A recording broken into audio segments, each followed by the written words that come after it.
नमस्कार, मैं हूं अंकुर और आप देख रहे हैं सत्य हिंदी का न्यूज बुलेटिन।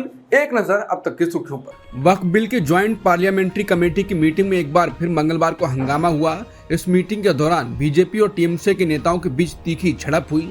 बैठक के दौरान हाथापाई होने के बाद इसे कुछ देर के लिए रोक दिया गया। सूत्रों के मुताबिक टीएमसी सांसद कल्याण बनर्जी ने वहां रखी कांच की पानी की बोतल उठाकर मेज पर मारी और गलती से खुद को चोटिल कर लिया। उन्हें प्राथमिक उपचार दिया गया। बाद में उन्हें एआईएमएम चीफ असदुद्दीन ओवैसी और आप नेता संजय सिंह मीटिंग रूम में वापस ले जाते हुए देखे गए। अब उन पर एक्शन हुआ है, वो अगली जेपीसी की मीटिंग में हिस्सा नहीं ले पाएंगे।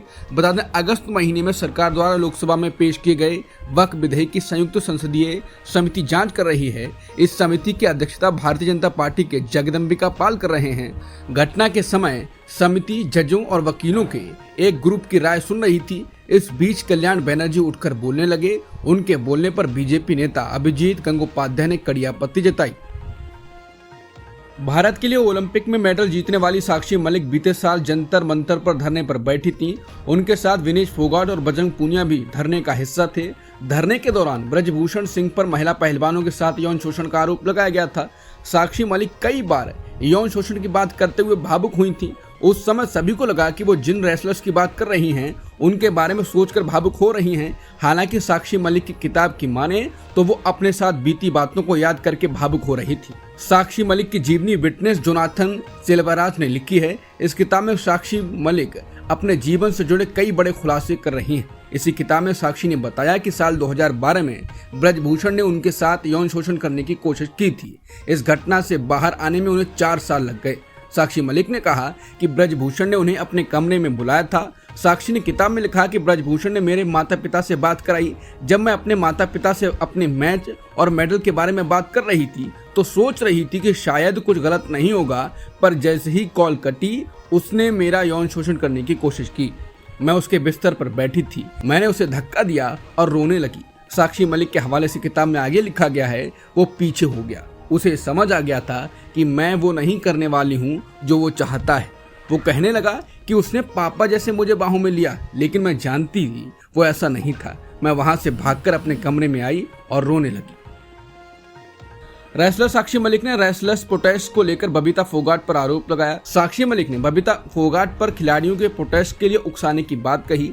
ओलंपिक मेडलिस्ट साक्षी मलिक के मुताबिक बबीता का इरादा भारतीय कुश्ती संघ की अध्यक्ष बनने का था। साक्षी ने इंडिया टुडे को दिए इंटरव्यू में बबीता को लेकर दावा किया कि वो ब्रजभूषण सिंह को हटाकर WFI के अध्यक्ष बनना चाहती थी। उन्होंने कहा, यह प्रोटेस्ट कांग्रेस से बिल्कुल भी प्रभावित नहीं था। बीजेपी हरियाणा के 2 लीडर्स ने हमें प्रोटेस्ट की परमिशन दिलाई थी, बबीता फोगाट और तीरथ राणा। बबीता ने हमें अप्रोच किया था। बबीता के मन में लालच था कि वो ब्रजभूषण की जगह WFI की प्रेसिडेंट बने। बबीता ने कई पहलवानों के साथ एक मीटिंग रखी थी। उन्होंने सारे रेसलर्स को बुलाया था। साक्षी ने आगे कहा कि लेकिन ये आंदोलन पूरी तरह बबीता के कहने पर नहीं था। हमें भी फेडरेशन के अंदर यौन उत्पीड़न और छेड़छाड़ की जानकारी थी। हमें भी वही लगता था कि अगर फेडरेशन की चीफ एक महिला खिलाड़ी होगी तो इससे काफी बदलाव आएगा। हमें लगा कि वो एक अच्छी खिलाड़ी रही है तो वो हमारे संघर्ष को समझेगी, लेकिन हमें नहीं पता था कि वो इस तरह हमारे साथ खेल कर जाएंगी।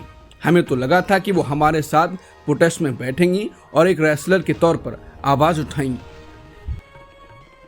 हरियाणा विधानसभा चुनाव का फॉर्मूला बीजेपी अब यूपी उपचुनाव में अपनाने की तैयारी कर रही है। लोकसभा चुनाव के खराब प्रदर्शन के बाद उत्तर प्रदेश में बीजेपी के लिए जीतना एक चुनौती की तरह है। ऐसे में आरएसएस की ओर से बीजेपी को इस चुनाव के लिए पूरी मदद मिलने की संभावना है। चर्चा है कि मोहन भागवत और यूपी सीएम योगी आदित्यनाथ के बीच मुलाकात के बाद एक रणनीति बनाई जाएगी, जिस पर सभी कार्यकर्ताओं को ग्राउंड जीरो तक काम करना होगा। ऐसा माना जा रहा है कि ऐसा ही कुछ फॉर्मूला बीजेपी ने हरियाणा में भी अपनाया था।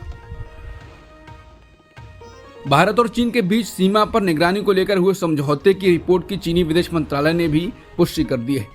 चीन के विदेश मंत्रालय के प्रवक्ता लिन जियान ने इस मामले में प्रगति की पुष्टि करते हुए कहा कि सीमा से जुड़े मुद्दों पर चीन और भारत की कूटनीति और सैन्य स्तर पर करीबी बातचीत जारी है। चीनी विदेश मंत्रालय के प्रवक्ता के मुताबिक दोनों पक्ष जरूरी मुद्दों पर समाधान तक पहुंच गए हैं, जिसे चीन सकारात्मक तरीके से देखता है। चीन के सरकारी अखबार ग्लोबल टाइम्स के मुताबिक चीनी विदेश मंत्रालय के प्रवक्ता ने कहा है कि इस समाधान को प्रभावी तौर पर लागू करने के लिए चीन अगले चरण में भारत के साथ मिलकर काम करेगा।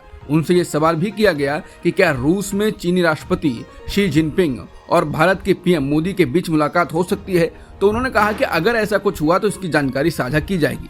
इससे पहले सोमवार को भारतीय विदेश मंत्रालय ने कहा कि वास्तविक नियंत्रण रेखा यानी LAC पर सैनिकों की पेट्रोलिंग को लेकर पीएम मोदी 16वें ब्रिक्स शिखर सम्मेलन में भाग लेने मंगलवार को रूस के कजान पहुंचे हैं। इस बीच रूसी राष्ट्रपति व्लादिमीर पुतिन से मुलाकात के दौरान प्रधानमंत्री मोदी ने कहा कि पिछले 3 महीनों में रूस की मेरी 2 यात्राएं हमारे घनिष्ठ समन्वय और गहरी मित्रता को दिखाती हैं। जुलाई में मॉस्को में हमारे वार्षिक शिखर सम्मेलन ने हर क्षेत्र में हमारे सहयोग को मजबूत किया है।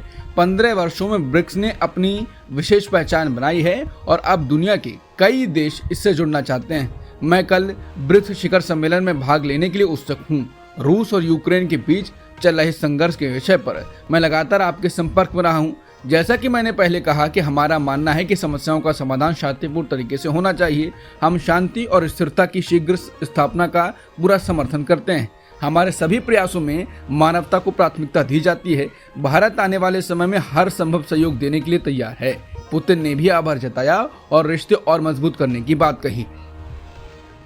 जम्मू कश्मीर की गांदरबल पुलिस ने वहां काम कर रहे बाहरी मजदूरों को इलाकों को खाली करने के लिए कहे जाने से जुड़ी खबरों को गलत बताया।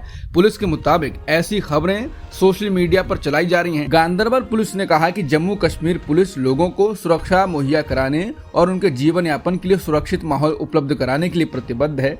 बता दें, बीते रविवार को जम्मू कश्मीर के गांदरबल जिले में एक निर्माणाधीन सुरंग के पास आतंकी हमला हुआ था। इस हमले में एक डॉक्टर और 6 मजदूरों समेत कुल 7 लोगों की मौत हुई।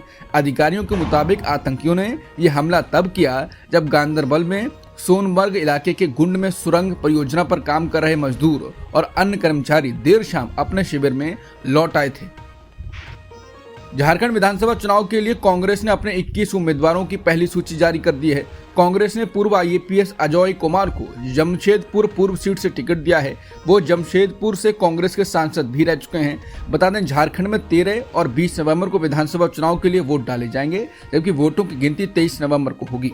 81 सीटों की झारखंड विधानसभा चुनाव के लिए इंडिया गठबंधन के दलों के बीच सीट के बंटवारे पर मतभेद भी नजर आए। भारत ने फलस्तीन के लोगों की मदद के लिए UNRWA के तहत मदद भेजी है। इस मदद की पहली खेप में भारत ने 30 टन भोजन और दवाइयां भेजी हैं। मंगलवार को रवाना हुए पहले खेप में कई जरूरी और आम दवाओं के अलावा सर्जरी में इस्तेमाल होने वाले उपकरण और हाई एनर्जी बिस्किट भी शामिल हैं। विदेश मंत्रालय के प्रवक्ता रणधीर जायसवाल ने सोशल मीडिया पर एक पोस्ट कर इसकी जानकारी दी। लेबनान के स्वास्थ्य मंत्रालय ने कहा है कि दक्षिणी बेरूत में इजरायली हवाई हमले में 4 लोगों की मौत हो गई है। इनमें एक बच्चा भी शामिल है। लेबनान के स्वास्थ्य मंत्रालय ने हमले में 24 लोगों के घायल होने की बात भी कही है।